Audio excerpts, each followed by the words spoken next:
आकाशवाणी मुंबई.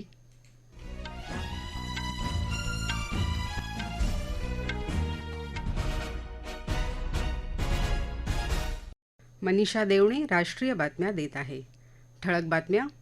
लोकसभा निवडणुकीच्या 6व्या टप्प्यात 58 मतदारसंघांमध्ये संध्याकाळी 5 वाजेपर्यंत 58%, तर पश्चिम बंगालमध्ये विक्रमी 78% मतदान. 7व्या टप्प्यातल्या निवडणुकीचा प्रचार शिगेला. निवडणूक म्हणजे लोकशाहीतला मोठा उत्सव आणि भावी पिढ्यांच्या मनात लोकशाहीची मूल्य रुजवण्याची एक संधी असल्याचं प्रधानमंत्री नरेंद्र मोदी यांचं प्रतिपादन. महाराष्ट्र राज्य माध्यमिक आणि उच्च माध्यमिक शिक्षण मंडळाच्या इयत्ता 10वीच्या परीक्षेचा निकाल येत्या सोमवारी ऑनलाईन जाहीर होणार. 77व्या कान चित्रपट महोत्सवात अनसुया सेनगुप्ता यांना सर्वोत्कृष्ट अभिनेत्रीचा पुरस्कार. आणि दक्षिण कोरियात झालेल्या जागतिक तिरंदाजी स्पर्धेत भारतीय महिला संघानं पटकावलं सुवर्णपदक. IPL क्रिकेट स्पर्धेच्या विजेतेपदासाठी उद्या सनरायझर्स हैदराबाद आणि कोलकाता नाईट रायडर्स यांच्यात लढत. लोकसभा निवडणुकीच्या 6व्या टप्प्यासाठी आज देशातल्या 6 राज्य आणि 2 केंद्रशासित प्रदेशांमधल्या 58 मतदारसंघांमध्ये संध्याकाळी 5 वाजेपर्यंत 58% मतदान झालं. उत्तर प्रदेशातल्या 14, हरियाणातल्या सर्व 10, पश्चिम बंगाल आणि बिहारमध्ये प्रत्येकी 8, दिल्लीत सर्व 7, ओदिशामधल्या 6, झारखंडमधल्या 4 आणि जम्मू काश्मीरमधल्या 1 मतदारसंघासाठी हे मतदान झालं. यात पश्चिम बंगालमध्ये सर्वाधिक 78% इतकं मतदान झालं आहे. इतर राज्यांमधलं मतदान असं आहे. झारखंड अंदाजे 61%, उत्तर प्रदेश आणि बिहारमध्ये प्रत्येकी 52%पेक्षा जास्त, हरियाणामध्ये 56%, जम्मू काश्मीरमध्ये 51%पेक्षा जास्त, दिल्लीमध्ये 54%, ओदिशामध्ये 59%पेक्षा जास्त मतदान झालं आहे. या टप्प्यात भाजपाचे ज्येष्ठ नेते धर्मेंद्र प्रधान, मनोहरलाल खट्टर, मनेका गांधी, मनोज तिवारी तसंच काँग्रेसचे नेते दीपेंदर सिंह हुड्डा, कुमारी शैलजा, राज बब्बर आणि कन्हैया कुमार, जम्मू काश्मीरच्या माजी मुख्यमंत्री मेहबूबा मुफ्ती, समाजवादी पार्टीचे नेते धर्मेंद्र यादव यांच्यासह 889 उमेदवारांचं भवितव्य मतदान यंत्रात बंद झालं. निवडणूक म्हणजे लोकशाहीतला मोठा उत्सव आणि भावी पिढ्यांच्या मनात लोकशाहीची मूल्य रुजवण्याची एक संधी असल्याचं प्रधानमंत्री नरेंद्र मोदी यांनी म्हटलं आहे. DD न्यूजला दिलेल्या मुलाखतीत ते आज बोलत होते. सरकार किंवा राजकीय पक्षांनी त्यांच्या कामाचा हिशेब जनतेला द्यावा असं मत त्यांनी व्यक्त केलं. निवडणूक म्हणजे लोकांना भेटण्याची एक प्रकारची संधी आहे असं मी मानतो. कोणत्याही प्रकारची टीका आपण गांभीर्यानं घेतो असंही प्रधानमंत्र्यांनी सांगितलं. लोकसभा निवडणुकीच्या 7व्या आणि अंतिम टप्प्यातल्या निवडणुकीचा प्रचार आता शिगेला पोहोचला आहे. प्रधानमंत्री नरेंद्र मोदी यांनी आज उत्तर प्रदेशातल्या गाझीपूर इथल्या प्रचारसभेत काँग्रेसला लक्ष्य केलं. काम पुढं ढकलणं, नागरिकांना त्यांच्या हक्कापासून वंचित ठेवणं यात काँग्रेस निष्णात आहे. काँग्रेसमुळेच आपल्या वीर जवानांना एक पद एक निवृत्तीवेतन योजनेचा लाभ घेता आला नाही. राष्ट्रीय लोकशाही आघाडी सरकारनं ही योजना अंमलात आणली असं मोदी म्हणाले. अनुसूचित जाती जमाती आणि इतर मागास प्रवर्गांच्या आरक्षणाला कोणत्याही परिस्थितीत धक्का लागणार नाही अशी ग्वाही त्यांनी दिली. तत्पूर्वी प्रधानमंत्र्यांनी बिहारच्या काराकाट इथं प्रचारसभेला संबोधित केलं. काँग्रेस आणि इंडिया आघाडीकडे व्हिजन अर्थात दूरदृष्टी नाही तर फक्त कन्फ्युजन अर्थात गोंधळ आहे अशी टीका त्यांनी केली. बक्सार इथंही प्रधानमंत्र्यांची प्रचारसभा झाली. राष्ट्रीय जनता दलाचे नेते तेजस्वी यादव यांची आज नालंदा लोकसभा मतदारसंघात अस्थावा इथं इंडिया आघाडीच्या उमेदवाराच्या समर्थनार्थ प्रचारसभा झाली. लोकसभा निवडणुकीतल्या मूळ मुद्द्यांवरून भाजपला लोकांचं लक्ष दुसरीकडे वळवायचं आहे असा आरोप यादव यांनी या सभेत बोलताना केला. जनता दल संयुक्तचे अध्यक्ष आणि बिहारचे मुख्यमंत्री नितीश कुमार यांनी आरा लोकसभा मतदारसंघातल्या अगियाव इथं राष्ट्रीय लोकशाही आघाडीच्या उमेदवारासाठी प्रचारसभा घेतली. उत्तर प्रदेशात मुख्यमंत्री योगी आदित्यनाथ यांनी आज सालेमपूर बलिया आणि चांदौली इथं भाजपच्या उमेदवारांच्या समर्थनार्थ सभांना संबोधित केलं.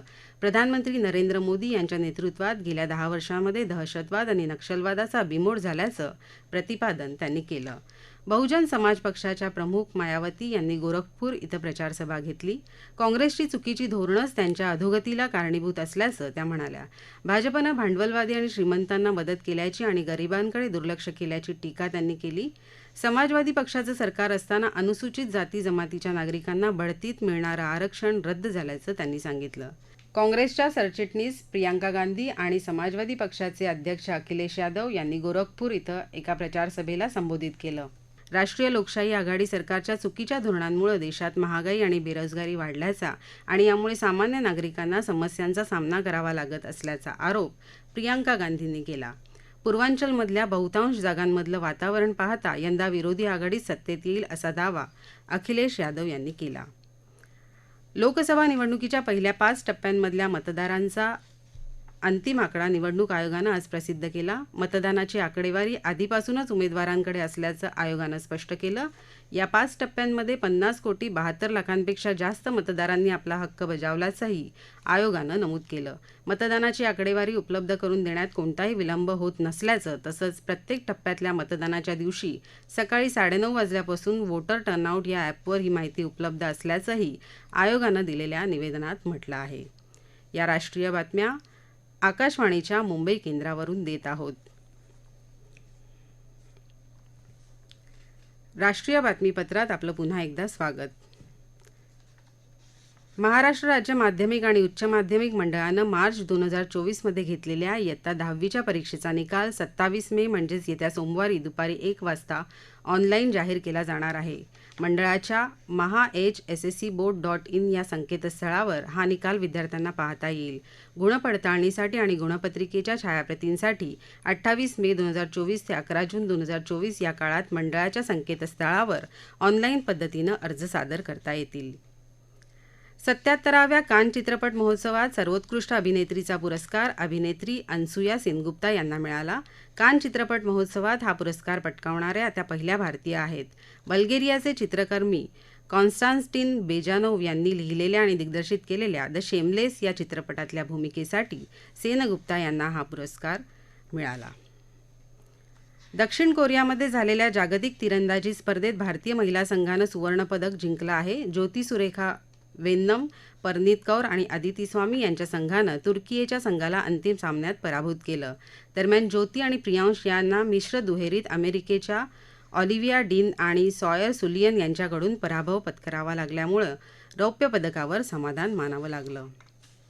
IPL क्रिकेट स्पर्धेत उद्या सनरायझर्स हैदराबाद आणि कोलकाता नाईट रायडर्स यांच्यात अंतिम सामना होणार आहे. चेन्नईच्या MA चिदंबरम स्टेडियमवर संध्याकाळी 7:30 वाजता हा सामना होईल. क्वालालंपूर इथं सुरू असलेल्या मलेशिया मास्टर्स बॅडमिंटन स्पर्धेत आज महिला एकेरीच्या उपांत्य फेरीत 2 वेळा ऑलिम्पिक पदकाला गवसणी घालणाऱ्या भारताच्या PV सिंधूनं थायलंडच्या बुसानन ओंग बाम रुंगफान हिचा 13-21, 21-16, 21-12 असा पराभव करत अंतिम फेरीत प्रवेश केला आहे. उद्या होणाऱ्या अंतिम सामन्यात तिचा मुकाबला 7व्या मानांकित चीनच्या वँग झी यी हिच्याशी होणार आहे. भारताच्या मानुष शाह आणि मानव ठक्कर या जोडीनं रिओ द जेनेरो इथे सुरू असलेल्या जागतिक टेबल टेनिस कंटेंडर स्पर्धेच्या उपांत्य फेरीत धडक मारली. त्यांनी ब्राझीलच्या लुकास रोमान्स्की आणि फेलिपे डोटी यांचा 3-0 अशा फरकानं पराभव केला. या जोडीचा पुढचा सामना उद्या लिलियन बार्डेट आणि ज्यूल्स रोलांड या फ्रान्सच्या जोडीशी होणार आहे.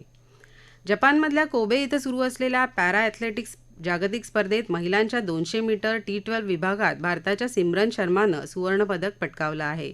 तिनं 24.95 सेकंदाच्या वैयक्तिक सर्वोत्कृष्ट कामगिरीच्या आधारे पॅरालिम्पिक कोट्यातही स्थान पटकावलं. महिलांच्या 100 मीटर T35 प्रकारात भारतीय खेळाडू प्रीती पाल हिनं कांस्य पदक पटकावलं. या स्पर्धेत पुरुषांच्या भालाफेक F41 क्रीडा प्रकारात नवदीप यानं 42.82 मीटर या त्याच्या वैयक्तिक सर्वोत्तम कामगिरीसह कांस्य पदक पटकावलं. या पदकांसह भारताची एकूण पदक संख्या 17 झाली आहे. यात 6 सुवर्ण, 5 रौप्य आणि 6 कांस्य पदकांचा समावेश आहे. कल्याणीनगर पोर्शे अपघात प्रकरणी अटक करण्यात आलेल्या अल्पवयीन आरोपीचे आजोबा सुरेंद्रकुमार अग्रवाल याला न्यायालयानं 28 मेपर्यंत पोलीस कोठडी सुनावली आहे. गाडीच्या चालकावर गुन्हा स्वतःवर घेण्यासाठी दबाव आणल्याचा आणि त्याचं अपहरण करून डांबून ठेवल्याचा आरोप सुरेंद्र कुमार याच्यावर आहे. डोंबिवली MIDC अमुदान कंपनीमध्ये झालेल्या स्फोट प्रकरणात कंपनीचा मालक मलय मेहता याला आज कल्याण न्यायालयात हजर करण्यात आलं असता न्यायालयानं त्याला 29 तारखेपर्यंत पोलीस कोठडी सुनावली आहे. विको कंपनीचे अध्यक्ष यशवंतराव पेंढारकर यांच्या पार्थिवावर आज सकाळी नागपूरच्या अंबाझरी घाट इथं अंत्यसंस्कार करण्यात आले. त्यांचं काल नागपुरात वयाच्या 85व्या वर्षी निधन झालं. 2016 पासून त्यांनी विको कंपनीच्या अध्यक्षपदाची धुरा सांभाळली होती. ठळक बातम्या पुन्हा एकदा. लोकसभा निवडणुकीच्या 6व्या टप्प्यात 58 मतदारसंघांमध्ये संध्याकाळी 5 वाजेपर्यंत 58%, तर पश्चिम बंगालमध्ये विक्रमी 78% मतदान. 7व्या टप्प्यातल्या निवडणुकीचा प्रचार शिगेला. निवडणूक म्हणजे लोकशाहीतला मोठा उत्सव आणि भावी पिढ्यांच्या मनात लोकशाहीची मूल्य रुजवण्याची एक संधी असल्याचं प्रधानमंत्री नरेंद्र मोदी यांचं प्रतिपादन. महाराष्ट्र राज्य माध्यमिक आणि उच्च माध्यमिक शिक्षण मंडळाच्या इयत्ता 10वीच्या परीक्षेचा निकाल येत्या सोमवारी ऑनलाईन जाहीर होणार. 77व्या कान चित्रपट महोत्सवात अनसुया सेनगुप्ता यांना सर्वोत्कृष्ट अभिनेत्रीचा पुरस्कार आणि दक्षिण कोरियात झालेल्या जागतिक तिरंदाजी स्पर्धेत भारतीय महिला संघानं पटकावलं सुवर्णपदक. IPL क्रिकेट स्पर्धेच्या विजेतेपदासाठी उद्या सनरायझर्स हैदराबाद आणि कोलकाता नाईट रायडर्स यांच्यात लढत. याबरोबरच आकाशवाणी मुंबई केंद्रावरचं हे राष्ट्रीय बातमीपत्र संपलं. नमस्कार.